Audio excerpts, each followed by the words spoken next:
শুনে রাখো, আজকের পর যদি তুমি নিজের জীবন নষ্ট করো শুধু রাজনীতির নামে, তাহলে দোষটা আর কারো না, শুধু তোমার।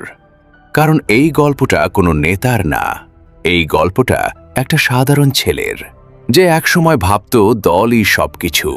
রাস্তায় চিৎকার করত, মানুষের সাথে ঝগড়া করত, নিজের পরিবারকেও অবহেলা করত।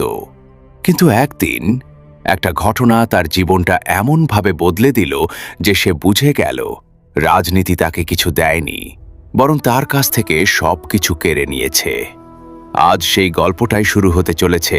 একটা সময় ছিল, একই পাড়ার মানুষ একসাথে ঈদ করত, পূজা করত, বিয়েতে যেত, বিপদে পাশে দাঁড়াত।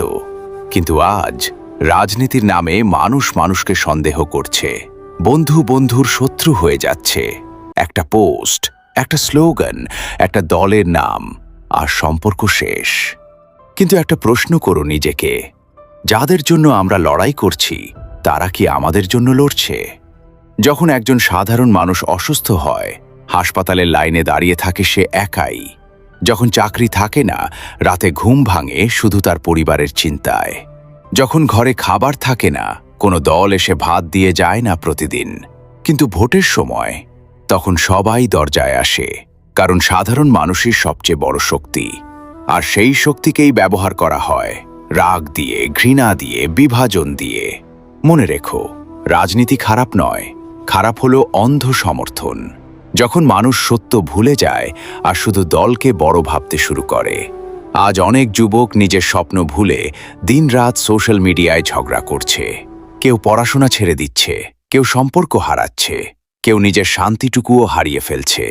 কিন্তু একটা সত্যি কখনো বদলাবে না, তুমি যদি নিজের জীবন না বদলাও, কোনো নেতা এসে তোমার ভাগ্য বদলে দেবে না। তাই আজ থেকে সিদ্ধান্ত নাও, তর্ক কম করবে, নিজের কাজ বেশি করবে। ঘৃণা নয়, সম্মান ছড়াবে। দল নয়, আগে মানুষকে ভালোবাসবে। আমি তোমাদের কাছে ক্ষমা চাইছি। আমার শরীর অনেক খারাপ, তাই 1 মাস থেকে ভিডিও দিতে পারছি না। এবার থেকে নতুন নতুন ভিডিও আসবে রোজ। তবে আজকের যে গল্পটা তোমাদেরকে শোনালাম, কেমন লাগলো অবশ্যই জানাবেন।